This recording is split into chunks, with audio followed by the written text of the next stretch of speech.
En fait, je me remémore le moment. Donc, on était tous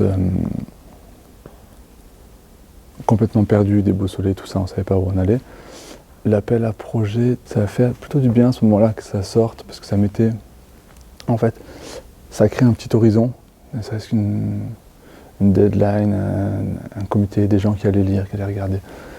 Donc je vois ça, et après je regarde un peu autour de moi, la situation où j'en suis.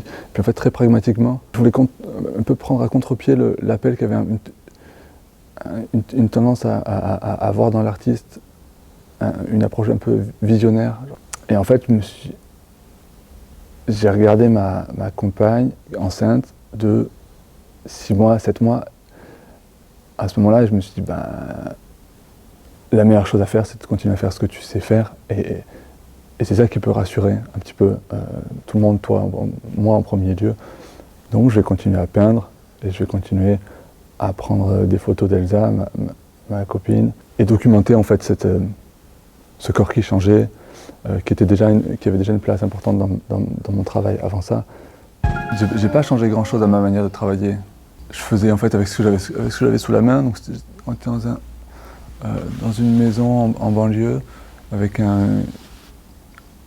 un vieux garage, et j'ai pris des peintures qui traînaient là, qui étaient peintures glycéro, qui étaient avec la surface déjà sèche, des produits qui avaient genre 30-40 ans, beaucoup de produits inflammables. Donc du coup je travaillais avec ça, mais c'était un peu ce que j'ai dans mon atelier. Je tourne autour de 3-4 couleurs.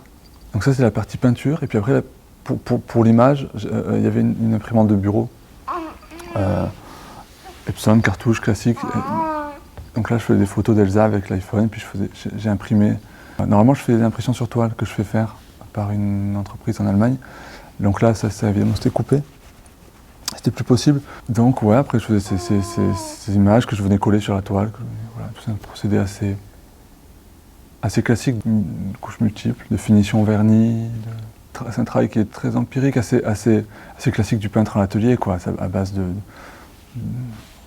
couches, de dripping, un truc comme ça. Je peins toujours au sol, je laisse décanter. Normalement, comme je ne mets pas mal d'épaisseur, faut que ça sèche et que ça s'évapore, comme c'est des produits avec pas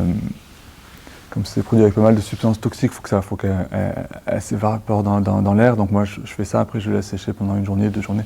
C'est un travail assez lent, relativement méditatif, où en fait, un ou 2 gestes demandent un temps de séchage d'1 à 2 journées. Donc je prends le temps de le faire, de le réfléchir. Il y a toujours ce moment où quand c'est sec, je peux enfin relever le tableau, et quand je l'accroche, je sais s'il est fini ou pas. S'il n'est pas fini, je le remets au sol. En fait, quand je travaille, je ne le vois pas. C'est que des gestes. C'est pour ça que je parle aussi de travailler dans le noir, à tâtons, mais c'est déjà ma manière de faire aussi.